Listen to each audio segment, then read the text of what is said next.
प्रिय विद्यार्थियों, आज हम हिंदी व्याकरण में विशेषण में सर्वनाम और सार्वनामिक में अंतर को जानेंगे। जैसा कि हम लोगों ने पिछले वीडियो में विशेषण के भेद के बारे में जाना था, तो जिसमें मैंने बताया था कि विशेषण के मुख्यतः 4 भेद होते हैं। कौन कौन से? तो गुणवाचक विशेषण, संख्यावाचक विशेषण, परिमाणवाचक विशेषण और सार्वनामिक विशेषण। सार्वनामिक विशेषण को संकेतवाचक विशेषण भी कहते हैं। तो आज हम सर्वनाम और सार्वनामिक विशेषण में अंतर को जानेंगे। सर्वनाम का प्रयोग संज्ञा के स्थान पर किया जाता है। सर्वनाम का प्रयोग संज्ञा के स्थान पर किया जाता है, परंतु सर्वनाम शब्द जब संज्ञा शब्द की विशेषता सर्वनाम शब्द जब संज्ञा शब्द की विशेषता को प्रकट करते हैं तो वह सार्वनामिक विशेषण कहलाते हैं। सर्वनाम शब्द का प्रयोग संज्ञा के स्थान पर किया जाता है। जिसे तो आप जानते हैं कि सर्वनाम किसे कहते हैं, तो संज्ञा के स्थान पर प्रयोग किए जाने वाले शब्दों को सर्वनाम कहते हैं।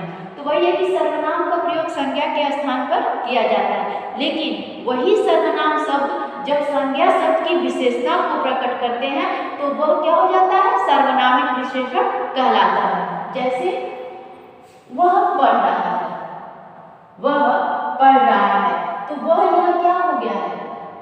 क्योंकि ये संज्ञा के स्थान पर प्रयोग हुआ है तो ये क्या हो गया है? सर्वनाम। तो यहाँ वह क्या हो जाएगा? सर्वनाम। यहाँ पे देखिए क्या लिखा कि वह बच्चा पढ़ रहा है, तो बच्चा क्या है? संज्ञा है, और संज्ञा से पहले क्या लग गया है? सर्वनाम। तो ये क्या कर रहा है? संज्ञा की विशेषता को प्रकट कर रहा है, क्योंकि सर्वनाम क्या हुआ है? संज्ञा से पहले लग गया है। तो यहाँ वो क्या हो जाएगा? सार्वनामिक विशेषण।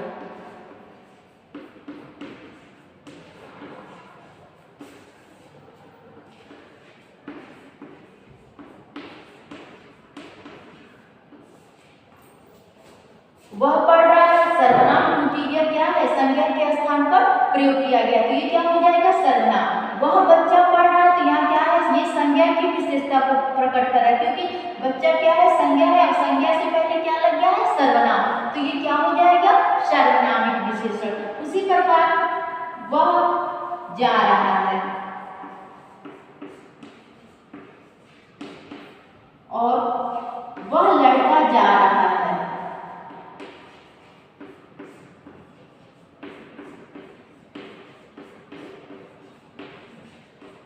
तो वह जा रहा है जो संज्ञा के स्थान पे ये प्रयोग किया गया है, तो ये क्या हो जाएगा? सर्वनाम। और वह लड़का जा रहा है, तो यहाँ लड़का क्या है? संज्ञा है, और उसके पहले क्या लग गया है? सर्वनाम। तो ये क्या कर रहा है? इसकी विशेषता को प्रकट कर रहा है, मतलब बता रहा है कि वह लड़का जा रहा है, तो यहाँ वो क्या हो जाएगा? सार्वनामिक विशेषण।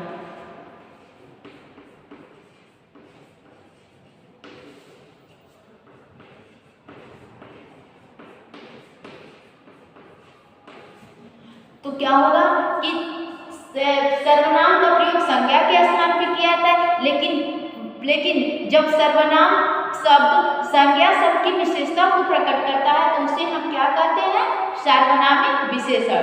तो ये था सर्वनाम और सार्वनामिक विशेषण में अंतर। विशेषण की अवस्थाएं। सर्वनाम और सार्वनामिक विशेषण के अंतर के बाद अब हम पढ़ेंगे विशेषण की अवस्थाएं, कि विशेषण की अवस्थाएं किसे कहते हैं। गुण या दोष की तुलना करने को विशेषण की अवस्थाएं कहा जाता है। गुण या दोष की तुलना करने को विशेषण की अवस्थाएं कहा जाता है। तुलनात्मक दृष्टि से विशेषण की 3 अवस्थाएं होती हैं। विशेषण की कितनी अवस्थाएं होती हैं? तो तुलनात्मक दृष्टि से विशेषण की 3 अवस्थाएं होती हैं: मूलावस्था, उत्तरावस्था और उत्तमा अवस्था। तो आइए हम एक एक करके सबके बारे में जानें। तो सबसे पहले आता है मूलावस्था, कि मूलावस्था किसे कहते हैं। इसमें केवल एक ही व्यक्ति, स्थान अथवा वस्तु की विशेषता बताई जाती है। मूलावस्था में एक ही व्यक्ति, वस्तु या स्थान की विशेषताएं बताई जाती हैं। जैसे लता मंगेशकर श्रेष्ठ गायिका हैं। जैसे मैंने उदाहरण में बताया कि लता मंगेशकर श्रेष्ठ गायिका हैं, तो इसमें मैंने एक ही व्यक्ति के बारे में बताया है। दूसरा हमारा आता है उत्तरावस्था, कि उत्तरावस्था किसे कहते हैं। तो उत्तरावस्था में एक व्यक्ति, स्थान अथवा वस्तु से दूसरे व्यक्ति, स्थान अथवा वस्तु को अधिक या कम बताया जाता है। मूलावस्था में एक ही व्यक्ति, वस्तु, स्थान की विशेषताएं बताई जाती है, लेकिन उत्तरावस्था में एक ही व्यक्ति, वस्तु, स्थान को दूसरे व्यक्ति, वस्तु या स्थान से अधिक या कम बताया जाता है। जैसे लता मंगेशकर आधुनिक गायिकाओं से श्रेष्ठतर गायिका हैं। लता मंगेशकर को जो आज की गायिकाएं हैं उनसे क्या हो गया है, उनसे अधिक बताया गया है कि वो उनमें क्या है, सबसे अधिक अच्छी गायिका है। तो कहा गया कि लता मंगेशकर आधुनिक गायिकाओं से श्रेष्ठतर गायिका है। तीसरा हमारा है उत्तमावस्था, कि उत्तमावस्था किसे कहते हैं। उत्तमावस्था में सभी की तुलना में किसी एक को सबसे अधिक कम या अधिक बताया जाता है।